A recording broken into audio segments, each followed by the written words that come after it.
বাংলাদেশে বর্তমান পরিস্থিতির পরিপ্রেক্ষিতে বন্ধ ট্যুরিস্ট ভিসা, সীমান্তে কমেছে পর্যটকদের সংখ্যা। ভারত বাংলাদেশ ঘোজাডাঙ্গা সীমান্তে বন্ধের মুখে আমদানি রপ্তানি। উত্তর চব্বিশ পরগনার বসিরহাট মহকুমার ভারত বাংলাদেশ ঘোজাডাঙ্গা সীমান্তে বন্ধের মুখে আমদানি রপ্তানি। 2 থেকে 3 মাস আগে যাদের ভিসা করা সেই সব পর্যটকরা যাতায়াত করছেন, যা খুব কম। বাংলাদেশে বর্তমান পরিস্থিতিতে সীমান্তে বাণিজ্যের প্রভাব পড়েছে। আগে প্রতিদিন 400 পণ্যবাহী ট্রাক যেত, বর্তমান সংখ্যা কমেছে 100-এ। প্রভাব পড়েছে অর্থনীতিতে। এই মুহূর্তে ঘোজাডাঙ্গা সীমান্ত থেকে আমাদের সঙ্গে সরাসরি রয়েছেন প্রতিনিধি সঞ্জীব সরকার। সঞ্জীব, ঘোজাডাঙ্গা সীমান্তে যেমনটা জানা যাচ্ছে যে পণ্যবাহী ট্রাকের সংখ্যা যেমন কমছে, তেমনি পর্যটকদের সংখ্যাও কমছে, কারণ ভিসা দেওয়া হচ্ছে না। কি জানা যাচ্ছে এই মুহূর্তে, ঠিক কি পরিস্থিতি?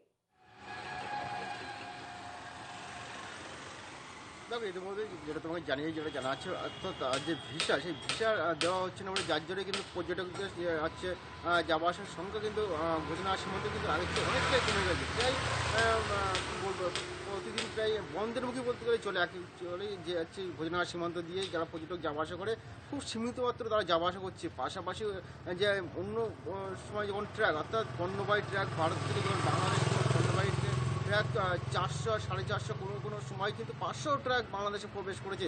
এবং বাংলাদেশে প্রায় প্রতিদিন প্রায় 100 ট্রাক কিন্তু ভারতে প্রবেশ করতো। সেই জায়গায় দাঁড়িয়ে বাণিজ্যের ক্ষেত্রে কিন্তু প্রচণ্ডভাবে কিন্তু হচ্ছে ঘাটতি পড়েছে। তার কারণ হচ্ছে এখন বর্তমানে প্রায় 100-র কাছাকাছি ট্রাক কিন্তু বাংলাদেশে যাচ্ছে, এবং বাংলাদেশতে হাতে গোনা মাত্র প্রায় 10 থেকে 12টা ট্রাক ভারতে প্রবেশ করছে।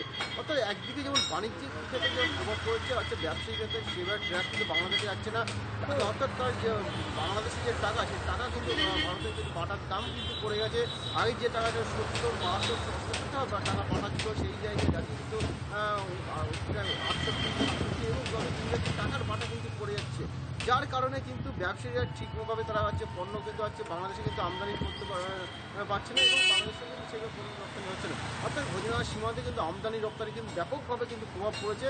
যেখানে 400, 450 ট্রাক আগে যেত, সেই জায়গায় কিন্তু এখন কিন্তু বর্তমানে ট্রাকের সময় দাঁড়াচ্ছে 100, 110, আবার মাঝে মাঝে কিন্তু 100 নিচেও কিন্তু নেমে আসছে। অর্থাৎ একদিকে যেমন বাংলাদেশে এই গণ্ডগোল অরাজকতার সৃষ্টির কারণে একদিকে যেমন সীমান্তে বাণিজ্যে ব্যাপকভাবে প্রভাব পড়েছে, অন্যদিকে কিন্তু ভিসা না পাওয়া কিন্তু পর্যটকদেরও কিন্তু হচ্ছে তেমনভাবে এই সীমান্ত দিয়ে কিন্তু যাওয়া আসা হচ্ছে না। অর্থাৎ সব মিলিয়ে বাংলাদেশের এই যে বেশ কয়েকদিন ধরে যে গণ্ডগোল ঝামেলার পরিস্থিতিতে কিন্তু সীমান্ত বাণিজ্যে কিন্তু প্রভাব পড়লো এক কথা বলা যায়, পাশাপাশি পর্যটকদের উপরেও কিন্তু প্রভাব পড়েছে। বেশ, ধন্যবাদ সঞ্জয়।